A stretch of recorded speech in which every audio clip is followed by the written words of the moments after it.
If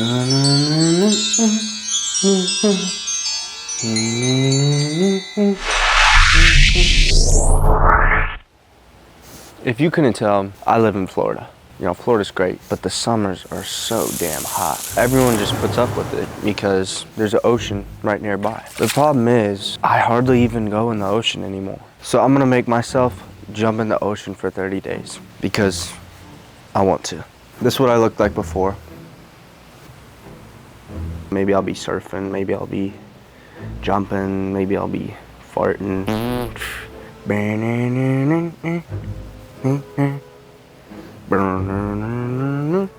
I know what you're thinking.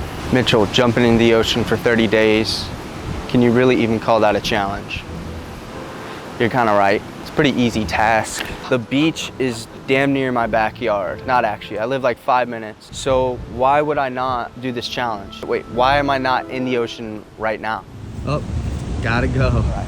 So we're doing the challenge. Let's fast forward a little. Days 1 through 5, something about the sun, the sand, the salt water, everything. It just makes you feel refreshed. The horizon kind of reminds me like how big the earth is, and it makes me forget about the little problems like, oh, I got to do dishes later. You know, it was nice to take time to look around and notice things. Sometimes I forget to look around and notice things, as do we all. Why do I already feel burnt? Plus, I'm making a short every day, which is just dialed for the algorithm. My day 5 short got like 30,000 views and 59 subscribers. So I'm really excited to see where this challenge takes me. The ocean is something I've always loved. Let me rephrase that. The beach is something I've always loved. The ocean kind of terrifies me. Like how many gallons of water are in the ocean? I have no idea, but Editor Mitch, can you help us out? Approximately 352 quintillion gallons. The scariest part is just like swimming out there because you really have no idea what's out there unless you're in like Mexico and you can like see straight to the bottom. But ignorance is bliss. On top of that, the deepest part of the ocean, 36,201 feet. Holy shit.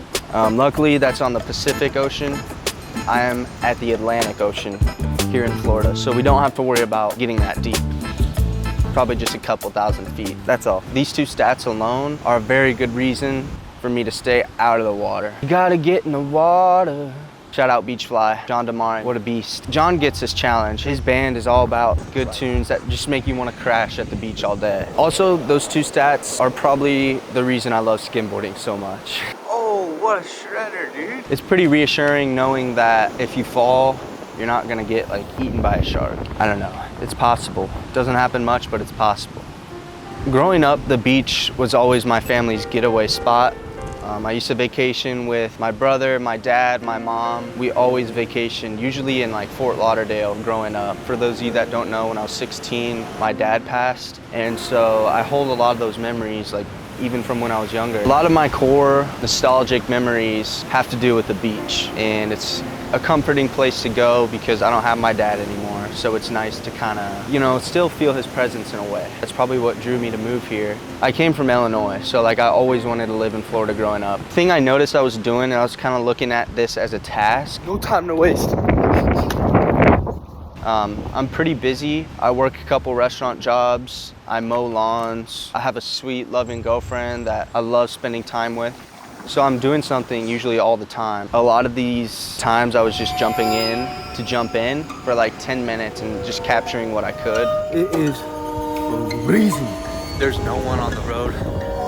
There was a lot of rainy days, kind of on and off, which I kind of loved. Jumping in the ocean when it's like pouring rain or just drizzling, you kind of feel like a fish, you know, they get all excited when the rain comes out. Even though most days were rushed, it was still nice to jump in. One of these days though, I'm gonna sit and just freaking kick it on the beach. On day 15, I decided to ask what other people like doing at the beach. What is your favorite thing to do at the beach or the ocean? Or the ocean? Yeah. Fishing. Volleyball on the beach.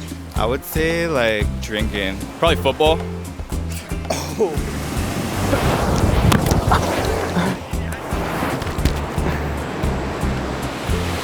Dada kiss right there.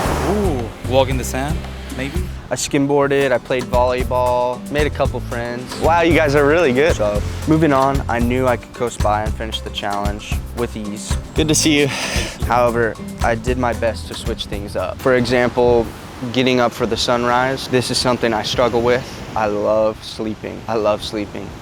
And it's hard for me to get up in the morning. But every time I did get up, it was gorgeous and I was super glad I did. It makes you feel like I can kick anyone's ass today. Metaphorically, not actually someone's ass.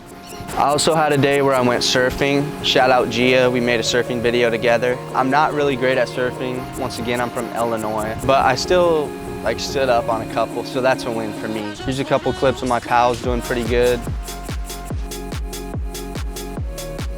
Day 26. More like night 26. I just got off work. It's like 11. I have Chipotle sitting there. The last thing I want to do right now is jump in the ocean. It's dark and I'm scared. I'm never jumping in at night again. The scariest day by far was day 29. Day 29, I decided to go when it was pouring rain and lightning within like 10 feet of me. On the way to the beach, a telephone pole got struck and was like, bam, immediate, no pause. I was pretty scared. Definitely the quickest jump I did the whole challenge. I was out of breath, brought me back to my track days. Finally, we have made it. Day 30. I was on the opposite coast, the Gulf of America, baby. This was kind of an L way to end the challenge because I love the Atlantic side way better. The Gulf was super warm. I was basically taking a bath. Plus there's no waves. If there's no waves, what do you do? Like just sit there the whole day?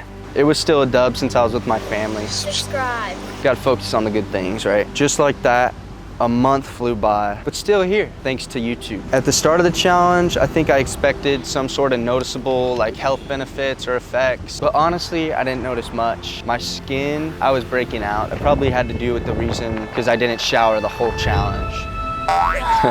Mikey, quit playing with me. I was a little hesitant to put together this video due to the lack of substance. But when I think back to the days where I took that extra second to look back and notice things, I realized that's where the magic happened.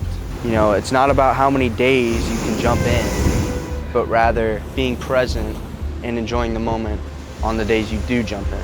The ocean has rough days, calm days, cloudy days, sunny days, windy days, all the days you can imagine. But how do you look at it on those days when it's not as sunny as you'd like it? Or it's not as calm as you like it? How do you take away the beauty in its present state? So I put out this video not as some great challenge I accomplished.